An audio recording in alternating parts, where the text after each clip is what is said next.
Yebo, ingane zawethu impela sibona laphana intokazi etrend kakhulu phana ke enkundleni zokuxhumana ngevideo yakhe ke sabalele laphana ke bonakala idlalisa sona ke studio. Kanti ke lentokazi ke iphinde ke yazakhela igama phana ku TikTok ke njengoba ke yaziwa ke ngaye ke uNdlunkulu. Bafethu impela ke siphawulile ke ngevideo ke ephutshukile phana ke izinkundleni ke zokuxhumana nishe impela abantu abaningi ke bemangele. Bafethu ke ngaphana basiligibela lodaba. Ngicela bangiqale ngenibingelele kuyona ke imbuso City MTV sithi nje mawusaqala ngene kuyona channel yake wenza kulungile uciphize usubscribe nawo notification bell cause uthola zonke izindaba ke shishayo nazo ke zitrendayo. Hayi ke wengane zawethu impela intokazi etrend kakhulu phana ke enkundleni ke zokuxhumana ngevideo yayo esabalele ke ibonakala ke idlalisa sona ke isithelo ke idlalisa ke esona ke studio. Bafuthu impela ke uNdlunkulu ke nozakhele phana igama pha ku TikTok usephawulile ke ngayo ke le ndaba njengoba ke waveza ukuthi ke ngonyaka odlule ke kunomuntu kwahacka ke ifoni yakhe wabese ke semblackmaila efuna ke imali elinganiselwa ke eku 5000 rand. Kanti ke wengane zawethu impela yona ke lentokazi ithi cha impela ke yona ke yenqaba yathi ke yabona ke wena ke ungasuke ke wenze ke lokhu ofisa ukwenza nalokhu ke okuzokujabulisa. Hayi ke wengane zawethu impela kuNdlunkulu ke uveza ukuthi ke waya ke emaphoyiseni ke emva ke thole ke le blackmail ke eyuvula ke lona ke icala kodwa ke amaphoyisa ke njengenhlala yenza athi cha impela ke wona ke ngeke aza ke abophe umuntu kodwa ke ayobopha ke umuntu koyothi ke ayipost aphinde ke ayishare.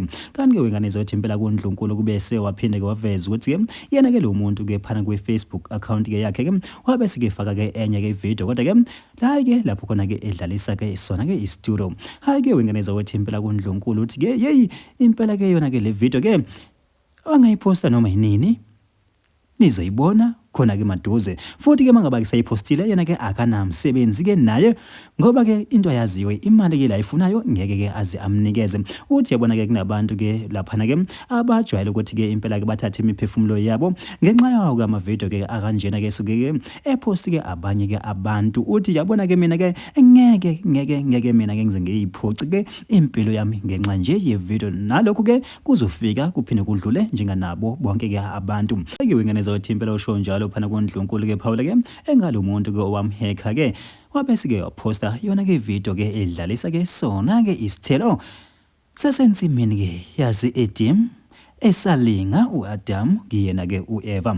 Hayi ke wengane zawethu impela ke thina ke simbuso City MTV singaqinisekisa ukuthi ke ivideo ke ethi ke ayibi kulo lohlobo sike sayithi shazi sabe sisadlula ngelikhulu ke ijubane sathi cha impela ke lokhu ke akumele ke kubeke amehlo wethu ke ahlala kukona. Hayi wengane zawethu impela abantu bakhuluma phana ke enkundleni ke zokuxhumana bathi cha impela ke yazi ke lo muntu lona ke unonya uposta kanjani kodwa ube uzithozisa. Hayi cha akananembeza. Kanti ke wengane zawethu impela abanye ke abantu ke baphawula phana ke enkundleni ke zokuxhumana bathi hey impela ke sona ke isihlalo ke sikhona cha siyasivuma istudio sihlangene sine sound ephelele.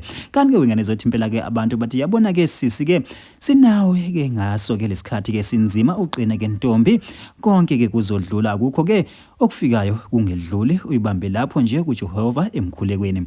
Hayi ke wengane zawethu impela thena ke simbuso City MTV sithi bafethu ke sihlabe phasi ngedolo sithi nje qushe idibana yona ivideo elandelayo.